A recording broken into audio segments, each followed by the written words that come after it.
मैं आपसे एक चीज जान लेना चाहती हूं। आपने तारीफ भी बहुत की थी, कहा था जीएसटी की जरूरत भी है, लेकिन बुराई भी उसके बाद खिंचाई भी कर दी सरकार की। तो समझ नहीं आ रहा किसकी साइड है? आइडिया अच्छा है, इंप्लीमेंटेशन खराब है।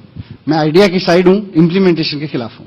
जिस तरह के प्रोसेसेस अपनाए गए हैं, मैं मीटिंग्स में रहा हूं, बहुत सारी चीजें मैंने रखी हैं, बहुत सारी चीजें मानी गई हैं, बहुत सारी नहीं मानी गई हैं। और तो जो दो तीन चीजें हैं इसमें, जैसे हम वन टैक्स वन नेशन की बात कर रहे थे, आज वन टैक्स वन नेशन के नाम पे 0% से लेके 28 और देखें तो 40% टैक्स के कई 6-7 स्लैब्स हो गए हैं।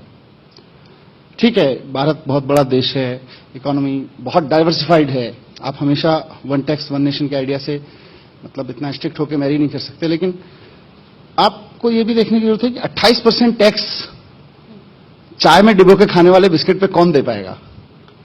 घर के पंखे खरीदने से लेकर एक आम आदमी जब अपना घर बनवाता है, वो पूरे घर में टाइल्स मार्बल नहीं लगवा पाता। वो सोचता है कि मेरे बजट में इतना है कि मैं अपना किचन ठीक करा लूं मार्बल लगवा के या टाइल्स लगवा के, और वॉशरूम ठीक करा लूं टाइल लगवा के।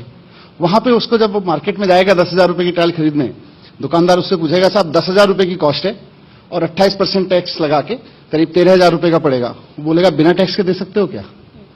सो ये जो इफेक्टिव इंप्लीमेंटेशन है, आपके कहने का मतलब है कि वो जो अभी जो स्थिति है कि आप बिल के साथ ले सकते हैं या बिल के बिना ले सकते हैं, ये गुंजाइश जारी रहेगी? गुंजाइश रहेगी। आम आदमी को आप इतना टैक्स क्यों करना चाहते हो?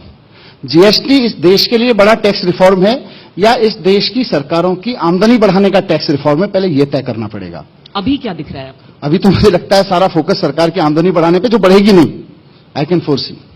देखिए, एक बेसिक प्रिंसिपल है, मैं बहुत बड़ा कोई ना मैं इकोनॉमिक्स का स्टूडेंट रहा हूं, ना मैं कोई टैक्सेशन का एक्सपर्ट हूं, लेकिन 2-2.5 साल से मैं दिल्ली के फाइनेंस मिनिस्टर के रूप में काम कर रहा हूं। मेरे पास में बहुत सारे लोग आते हैं। पहली बार जब मैं बजट पेश करने जा रहा था, मेरे पास लोग आए, साहब आपने इन चीजों पे 12% टैक्स कर रखा है, आप इसको 5% कर दीजिए, हमारी जिम्मेदारी है, आपको इस सेक्टर से टैक्स कलेक्शन कम नहीं होने देंगे।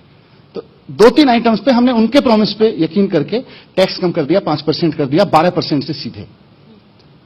अगले साल हमने उसका पूरा सेक्टर स्टडी किया, उसमें हमारा टैक्स कलेक्शन 7% रेट कम करने के बावजूद टैक्स कलेक्शन बढ़ा। अगली बार हमने और चीजों पे कम कर दिया। मैं आपको डेटा देता हूं, जब हम सरकार में आए थे, हम 32,000 करोड़ रुपए के टैक्स बजट पे थे। 32,000 करोड़ का दिल्ली का बजट था। हमने पिछले 3 बजट में, 2.5 साल में 3 बजट पेश कर चुके हैं। 3 बजट में 1 रुपए भी टैक्स बढ़ाया नहीं है। 12% से बहुत सारे प्रोडक्ट, 12.5% जनरल टैक्स था दिल्ली में, 12.5% से बहुत सारे कमोडिटीज पे 5% के टैक्स कर दिए, और उसके बावजूद हम 32,000 करोड़ के बजट से 48,000 करोड़ के बजट पे पहुंच गए। तो ये जो कॉन्सेप्ट है ना कि आप टैक्स रेट हाई रखिए तो ज्यादा टैक्स आएगा, नहीं तो फिर सरकारें कैसे चलेंगी?